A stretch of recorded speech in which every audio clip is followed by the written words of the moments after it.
Welcome to the second episode of the PWP, the Pro Wrestling Podcast.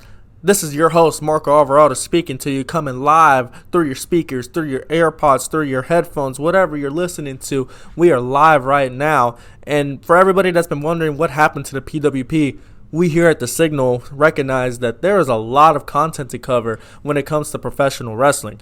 Think about it. You have WWE doing amazing numbers. You have AEW producing amazing content as well and doing good numbers as well. You also have Ring of Honor, which is an AEW-owned product that's turning up their product in the ring and on social media. You also have New Japan Pro Wrestling, the G1 Climax, and whatever else they got going on over there. Moral of the story is there's a lot of wrestling to be covered, and it's so much that you cannot really cover it all in one. So we here at The Signal decided to do something quite different. We will have a PWP episode dedicated to a specific show, meaning this episode right here is going to be more about WWE. The next episode that will be uploaded will be more about AEW, New Japan Pro Wrestling, and Ring of Honor, since all of that all connects in some way over on that end. Like I said, let's get into this WWE-based episode. Money in the Bank was the most recent premium live event, and that was crazy.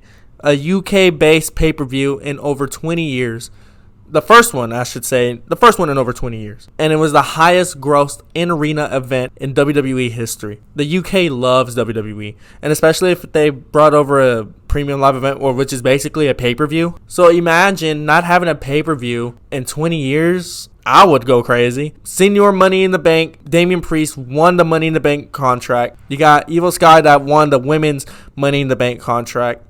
Bunch of tease cash-ins have been happening on Monday Night Raw and SmackDown. Only a few people know who and when they're going to cash it in on. But I want to talk about the Bloodline real quick. The Bloodline has been tearing it up on the scene. Post Money in the Bank, SmackDown that was live at Madison Square Garden in New York City. You had the Bloodline having the opening segment and the closing segment of the show, which was a total of 48 minutes. 48 minutes within a 2-hour show, which is SmackDown. That's a lot of time. But the one thing about these two segments, the key component of everything, those were the most highest viewed numbers according to WrestleNomics on the show. So it just really goes to show you how much the Bloodline has influence over the whole WWE viewership. The Bloodline draws the company money. So of course the WWE is going to write and have more stuff go towards the Bloodline. It just makes sense. You got Jey Uso posting up to Roman Reigns, telling him to fight me at SummerSlam for the or however you say it. Is it the WWE Universal World Heavyweight Championship? Whatever it's called, the two unified titles. Either way, the most coveted prize in WWE right now is probably going to be on the line at SummerSlam. You got Roman versus Jey Uso for the championship, which is probably going to result in Roman retaining. A lot of people want to see Jey Uso become champion and become the tribal chief. We don't know until we get to SummerSlam. But the Bloodline is tearing it up. You got Solo Sikoa, which is the Usos' brother, biological brother, I should say. He's siding with Roman Reigns, so you can tell there's gonna be a certain spin to that storyline as to when Solo gonna turn up. Is he going to turn up for Roman, or is he going to turn up for his brothers down the line? At the moment, again, he's aligned with Roman Reigns, but we shall see. As of this recording tonight, this Friday Night SmackDown, and we can only think what is going to happen. We can only predict, hey, this is going to happen here with Solo going up against, somebody or doing something dirty for Roman to get the win. Some way, somehow, we don't know. All I know is SummerSlam is shaping up to be looking good. Another match to look out for is the Cody Rhodes versus Brock Lesnar. This was made on Monday Night Raw this past Monday as of this recording. Brock Lesnar, Cody Rhodes, SummerSlam. That's going to be a banger. You got the top babyface and the business and pertains to WWE, and Cody Rhodes going up against a big name like Brock Lesnar. Last time these two stepped in the ring, Cody Rhodes got his arm broken by Brock Lesnar, but let's see if this turns the tables at SummerSlam. They turned SummerSlam into a stadium-wide event, meaning it's going to be held at the Ford Field, which is in Detroit, Michigan. The last time a WWE event was in Ford Field was WrestleMania 23. So think about it. You're going to have probably the same amount of people in that crowd, not just for WrestleMania, but for SummerSlam. And SummerSlam is like that. It's a stadium. It's one of the big four pay-per-views the WWE has always had. Your big four consists of WrestleMania, SummerSlam, Survivor Series, and the Royal Rumble.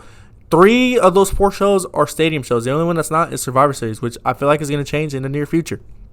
Now, another topic I want to talk about in the WWE world. How over is LA Knight? Yeah, we're talking about LA Knight. LA Knight, the person that everybody in the WWE universe wanted to win the Money in the Bank briefcase so bad because he deserves a push. What LA Knight does on the mic you can just tell it works. He's so over with the crowd right now. And what I mean by being over is being over meaning he won everybody over to make him cheer, to make them cheer for him, if that makes sense. Like, when you go, you're going to purchase a ticket because, oh yeah, I want to see LA Knight and, I want to see everybody else, but I just want to experience LA Knight and his catchphrases. You got the yeah movement that's going along. So, for example, he's known for saying yeah, and everybody's saying yeah. But of course, it's just LA Knight. It's good mic skills. He does really good work in the ring. You really can't go wrong with him.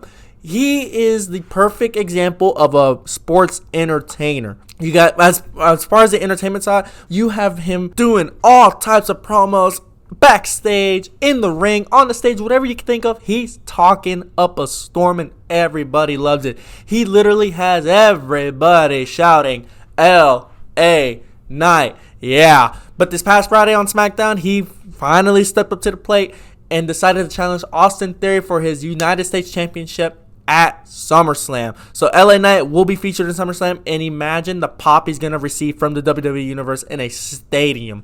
Not just in an arena, a stadium, which is going to be very exciting. I'm excited. He wasn't in WrestleMania. He didn't win the Money in the Bank briefcase. He wasn't featured on SmackDown whenever they were in Madison Square Garden, which you would think he would be, but he wasn't there. But now, let's see if he gets a push with the title, starting with the United States Championship. You can't go wrong with the United States Championship. It's a good starter. It's like, here's how I see it. The United States Championship is like the Intercontinental Championship, but the Intercontinental Championship is far more superior, obviously, but the United States Championship is a good title to have. It's relevant, and it's going to get you to start elevating within the company. You're going to have great caliber matches. I mean, John Cena started off with the United States Championship, and look how he turned out. So I'm not saying he's going to have a similar ride like that, but it's LA Knight. He's over. He deserves a title shot. He's one of the most, I think one of his shirts is one of the most bought on WWE Shop.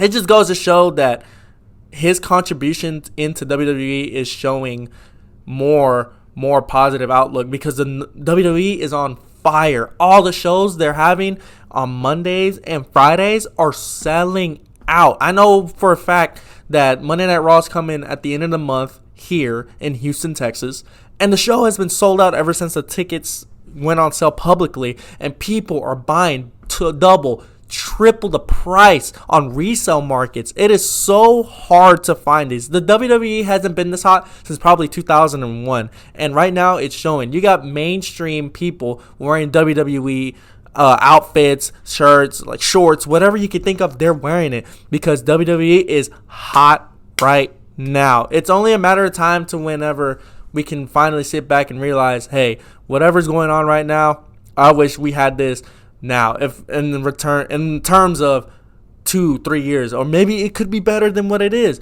We don't know. But all I know is keep it locked in on here for the PWP for your WWE content, because it will be covered. Next episode we're having will be all about AEW and New Japan Pro Wrestling. A lot of people are not going to be happy about that episode, but we still got to cover it. It's wrestling, and I'm excited to hear your feedback on everything. You can find us at UHCL The Signal, and get active with us. Again, your feedback means everything. We like y'all to tap in. If y'all want to be featured on the show, reach out. We would love to have somebody on this show talking about all things wrestling. I'm Marco Alvarado, and this has been the WWE episode of the PWP.